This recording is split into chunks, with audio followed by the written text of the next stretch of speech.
In the last few years, what we have observed is multiple conflicts in different parts of the world. In 2022, we have seen Russia-Ukraine conflict begin. In recent times, we have also seen Armenia-Azerbaijan conflict. And currently, there is ongoing war between Israel and Hamas in Gaza Strip. Now, what we have observed in these conflicts of wars is flexing of muscles from both the sides. There have been land-based offensives, there have been airstrikes, drone-based strikes, there have been conflicts on water, that is naval conflicts at different places. Now, these are traditional areas of conflict or traditional areas of war, that is land-based, air-based and sea-based. But today's discussion is not about these theaters of war. We are going to discuss about a new or a peculiar arena of warfare, that is information. So namaskar and welcome to Study IQ. I am your friend Rahul Saigaonkar, and agenda for today's discussion is to understand what is information warfare, which has become very prevalent in recent times. You can see here the Israel-Gaza conflict, the Ukraine-Russia conflict, where we are seeing vicious information war in this 21st century. In this video lecture, we'll understand what is the meaning of information warfare, what are the dimensions, what are the components of information warfare, and we'll talk about some ideas connected to information warfare and where does India stand. At the end of the discussion, we'll also talk about some ethical concerns connected with information warfare. A very important discussion from UPSC Civil Services perspective. The question can be framed: what do you understand by information warfare? Why it is becoming very prevalent or very important in recent times, and where do we stand with respect to IW or information warfare? So you'll get a very good information to attempt answers to such questions. All right, let's begin. But before that, to all the UPSC Civil Services aspirants, StudyIQ's P2I program batch 3 is beginning at different dates. There are multiple formats. You do understand English, Hindi and a bilingual format. They are starting on these respective dates. It's an evening batch. Decide now. Do not delay your decision. If you are preparing for 2025, this is the ideal time to begin. And you do know that StudyIQ's motto is education for all at affordable prices. The entire course is priced at 26,999 itself. This includes prelims test series, mains residential program, everything is included in this. Just visit our website and enroll. I'll see you in the class. All right. Let's begin our discussion about information warfare. Now, as I told you, in recent times, we have seen multiple conflicts that are happening or that have happened. I told you about the Russia-Ukraine war. Now, what happened in the Russia-Ukraine war? Information, misinformation, blame game. The current ongoing conflict in Gaza, that is between Israel and Hamas, we are seeing again information being used as a tool. You have heard of the news, an airstrike or a missile strike over hospital in Gaza. Now, both Israel and Hamas, they blame each other for blast which happened on that hospital. Now, why? Because perception matters. In a war, each party, they want to blame other. They want to suggest or they want to show that they are fighting a just war. They are fighting war according to the principles. And the other party is violating the norms of, I would say, international law or norms of humanity itself. And these kind of examples have been seen in multiple conflicts. Currently in Israel-Hamas, we have seen this. We have seen similar thing in Russia-Ukraine war also, which is going on even now. And misinformation and disinformation is one of the tools which is used by Russia quite extensively. Now, Ukraine has also used information very shrewdly. After Ukraine retook the city of Izium, they exhumed a mass grave from there, and a lot of news did come over that as well. So these are the new tools which are used in warfare. Now today we call it a hybrid warfare. It's not just about flexing your muscles. It's not just about how many missiles you have. It's not about how much economic power you have. It's also about perception. It's also about people taking side. It's also about mobilizing people or mobilizing support from people on your side. We have seen this even during Armenia-Azerbaijan conflict, right? You can see Azerbaijanis take up virtual arms in global information war with Armenia. So what is the take out of this discussion from last few minutes is, in today's era, in 21st century, we are looking at an extensive information warfare. Now you must be thinking, sir, why did you mention that in 21st century it is happening? if you look closely, information warfare has been going on for centuries. Now, if you read Kautilya's Arthashastra, he will talk about misinformation, disinformation. He will talk about use of spies. History is replete with examples where kings and rulers have used information or misinformation to win a battle just through words, just through propaganda, just through pomposity. There are so many examples in the ancient history, in medieval history as well.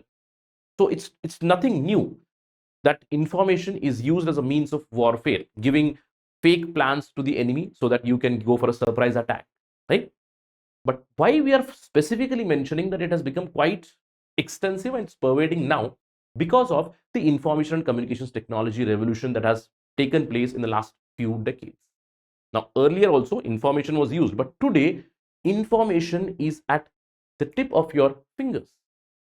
Today is the era of social media, and social media is a very important tool to create narratives or to create fake narratives, create genuine narratives as well as fake narratives. And that as a tool is used in warfare these days. So the question is, sir, what or how do we define information warfare? See, information warfare, it is defined as actions taken by a party to achieve information superiority with respect to the adversary. Now, there are two aspects to information warfare. Since there are two parties, there will be two aspects. That means party one, party two. First of all, I would be safeguarding my information. And the second thing is I would be playing around with the adversary's information. And if we look at the current war, Israel Hamas war that is going on, whatever news comes up, that news or the information is completely controlled by that particular state. Now, news coming out of Israel is controlled by the state. News coming out of Gaza, it comes from the Gaza Medical Authority itself. Now, if you look at the numbers, the Gaza Medical Authority suggests that till now in the war, more than 8,000 people have lost lives. The IDF, Israel Defense Forces, they contradict these numbers. From Israel's side, more than 1,400 have been dead, apparently, and more than 200 have been taken hostages. But exact numbers, exact information, that's still into question. Now, that is the meaning of information warfare. You create narratives so that you show that you are a just party or your war is for a just cause and the adversary is wrong, adversary is immoral, something like that. That's the basic idea of information warfare. All right. And information warfare is actually fifth dimension of warfare. Already we have seen land-based conflicts, we have seen airstrikes, sea-based conflicts, and space is also these days being weaponized. So these are the four dimensions of warfare. The fifth dimension is information warfare. Now you have a question, sir, what are the different angles of information warfare, or how can I use information?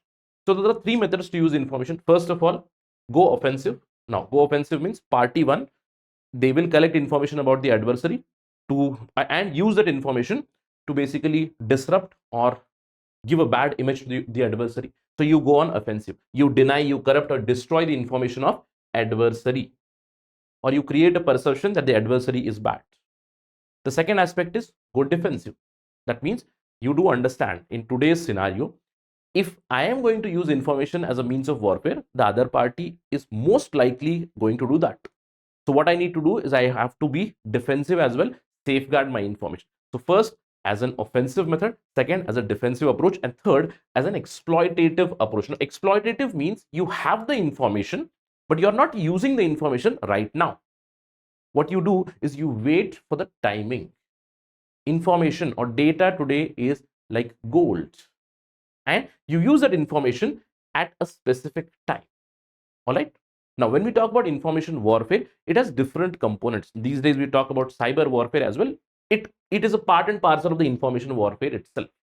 Information warfare generally can be classified, or its components can be classified into four broad categories. First one is electronic warfare, electronic means of warfare, electronic weapons, electronic equipments. You disrupt the electronic communication of other party.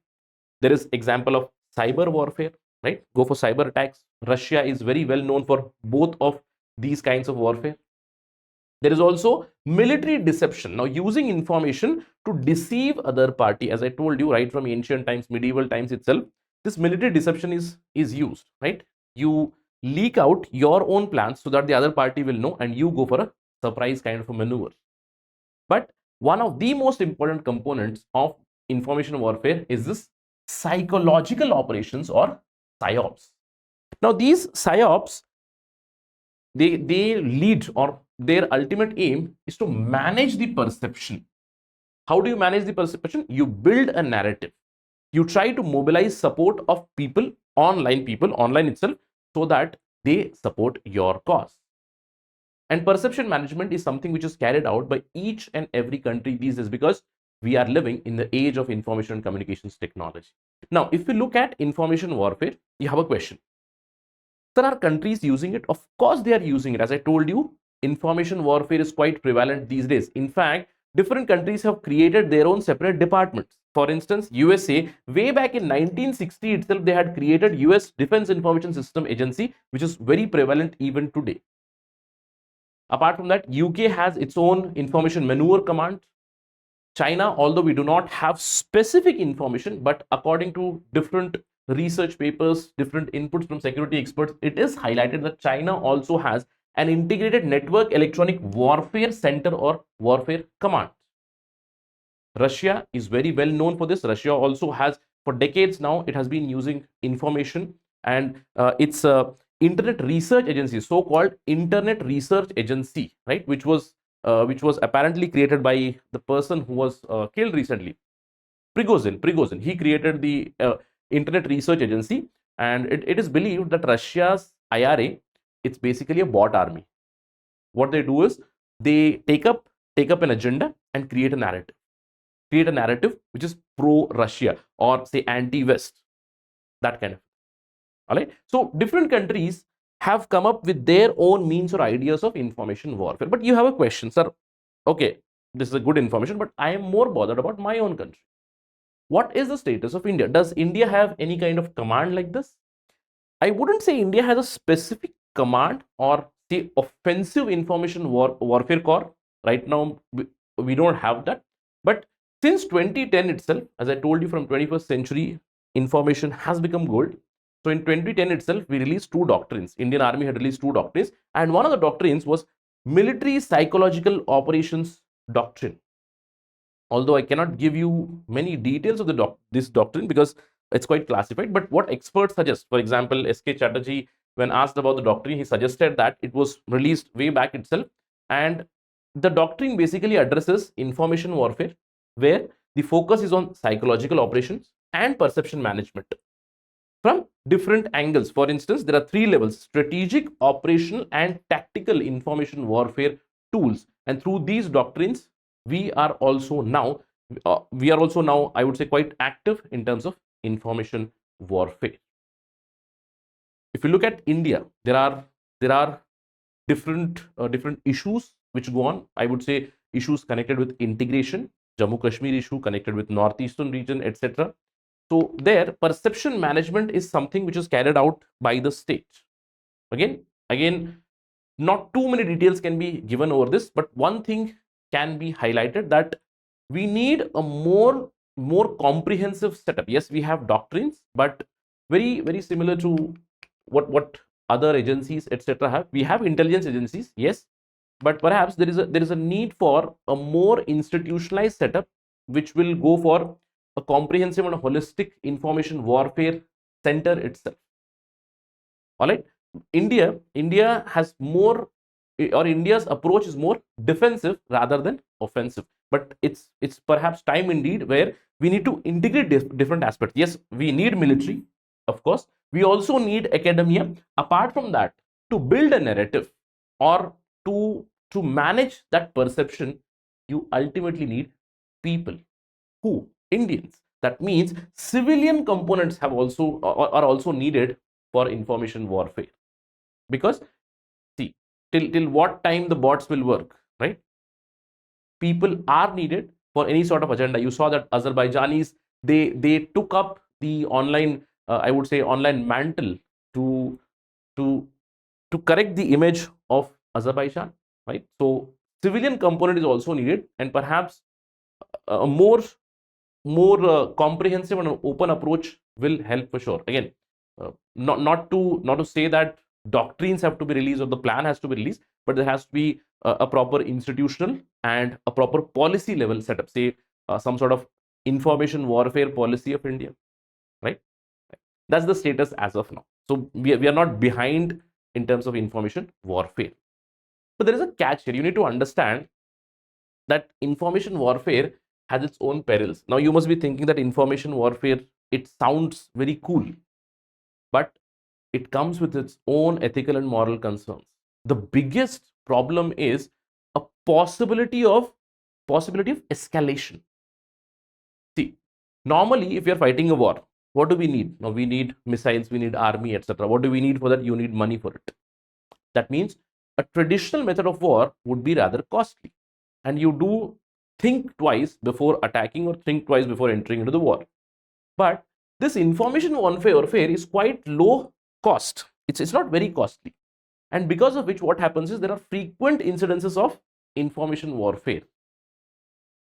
What will happen if there are frequent incidences? Then there is a possibility of escalation between the two parties. That's the biggest ethical concern with information warfare. Apart from that, there is a problem of capability inequality. Now, around the world, when you look at different countries, we divide them according to, say, their GDPs. We divide them into, say, North versus the South countries, developed countries versus the less developed countries, and you will see that information warfare or the tools of information warfare are quite developed towards these countries. And the southern countries or the less developed countries, first of all, they are slowly and steadily digitizing themselves. That means they are vulnerable. All the data centers are mostly towards the West. The West control that information, the West control the narrative. Apart from that, there is one more issue of right to privacy breaches. Now we tell that information warfare is something which is becoming prevalent. Along with information warfare, individuals right to privacy is violated because of these breaches or because of this warfare itself. Apart from that, there are two more issues. First is sophistication in terms of information warfare. Why? We all talk about digital India. We are all connected with digital services one way or the other. Everybody is connected with Aadhaar. Let me give you an example. Recently, I was reading about that Aadhaar, and a huge data breach has occurred with Aadhaar database. In fact, one of my friend yesterday itself, he told that 10,000 rupees has been taken by someone, or it has been withdrawn by someone through Aadhaar enabled payment system, through that fingerprint thing. Okay. Then he complained, etc. So this is a classic example where more and more sophisticated attacks will happen because we are depending on information. We are becoming digital, so that vulnerability is also increasing more and more. So if anybody or any adversary resorts to information warfare, it impacts different aspects of our life. It impacts our finances. It impacts our social life. It impacts many dimensions, right? Apart from that, one more issue is attribution and accountability. Information warfare, it generally goes along with the concept of anonymity. Now, no state will claim that I have attacked, cyber attacked some other nation. How do you attribute that it is from state party or it is from a state sponsored group?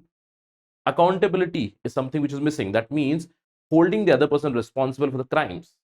That is a major issue with information warfare, and that is why we are looking at more and more use of these things in recent times, especially during the war as well. During war, mainly to manage the perception and to build the narrative towards their side and to rally people towards their side, these information warfare based tools are used. But there are many ethical concerns, and very similar to the just war principles, just information warfare principles must also come, right? That would be a logical conclusion, isn't it?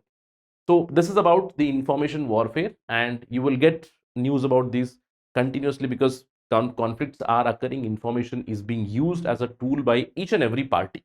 Again, it's not just that it is during the wartime or during conflict. You will see that information as a tool of warfare is being used even during peacetime. That's why it is quite concerning.